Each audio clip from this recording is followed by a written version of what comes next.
one shot at freedom, but was an 18-year-old student capable of outwitting an entire regime? And what destiny awaited him if his planning failed, if the calculations go wrong? In July 2016, the Hong Kong University of Science and Technology hosted the event. Gathered there were 6-person teams from around the world, teenage prodigies striving for renown by solving complex mathematical proofs.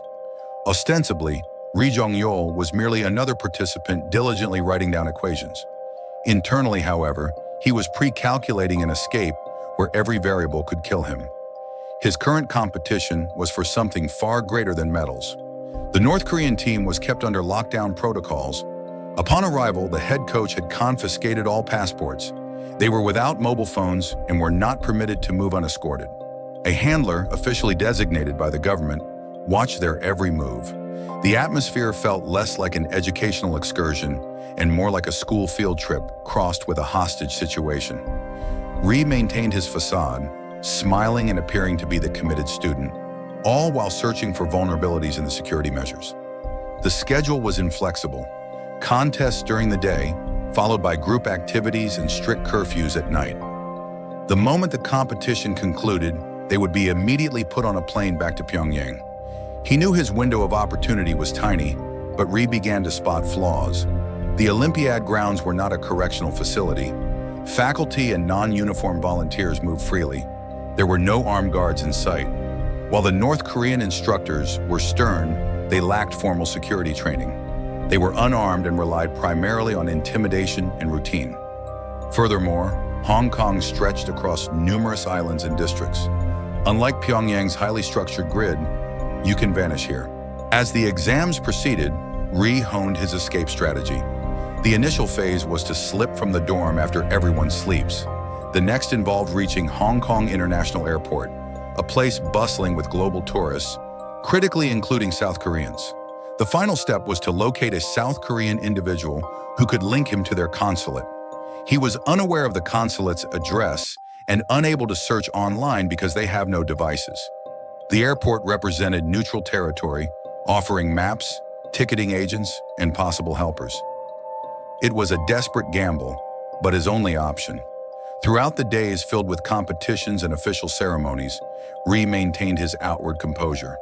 On July 16th, he secured his 4th consecutive silver medal. The North Korean team posed for pictures, their medals shining, while Ri forced a smile as his mind focused on the countdown. The academic competition was finished. The moment was fast approaching. That evening, the organizers hosted a farewell banquet, featuring laughter, performances, and formal greetings. The North Korean minders somewhat lowered their guard now that the event was over. Their mission to secure propaganda success was complete. They were confident their star student would obediently board tomorrow's afternoon flight, but they have already miscalculated. Ri had pinpointed his opportunity. The departure flight was scheduled for 2 p.m. on July 17th. This granted him the early morning hours to make his escape attempt, a time when his minders would be fatigued and security personnel less vigilant. As the curfew time neared, he withdrew to his dormitory room with his roommates. He rested on his bed, fully dressed, shoes tied, mentally going over every phase of his plan. He had placed his medal and certificate inside his bag. These would serve as proof of his identity if he needed to gain the trust of South Korean officials. The $200 sits in his sock. He possessed no passport or ID. It was just $200 against a nuclear regime's reach.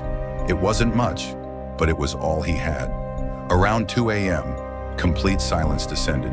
Ri cautiously slid off his bunk, his pulse hammering so loud he fears it will wake others. He slowly eased the door open.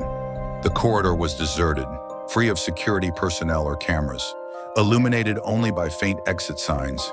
He silently moved down the hall, meticulously controlling each step. In the main lobby, a security officer was sleeping at the reception desk. Ri quickly slipped by him, holding his breath. Outside, the heavy, humid air hit him. He took one gulp of it and kept moving. Leaving the campus perimeter, he managed to hail a taxi. "Airport, please," he managed to say in shaky, broken English. The driver acknowledged him and merged into the traffic. As the university campus receded from view, Ri felt a collision of fear and intense excitement. He's done it. He was now alone in Hong Kong with no papers, no handler, no way back. The sun would appear in 2 hours. His disappearance would soon be noticed. For the moment, no one realized he was gone. This was his sole benefit, but it would be short-lived.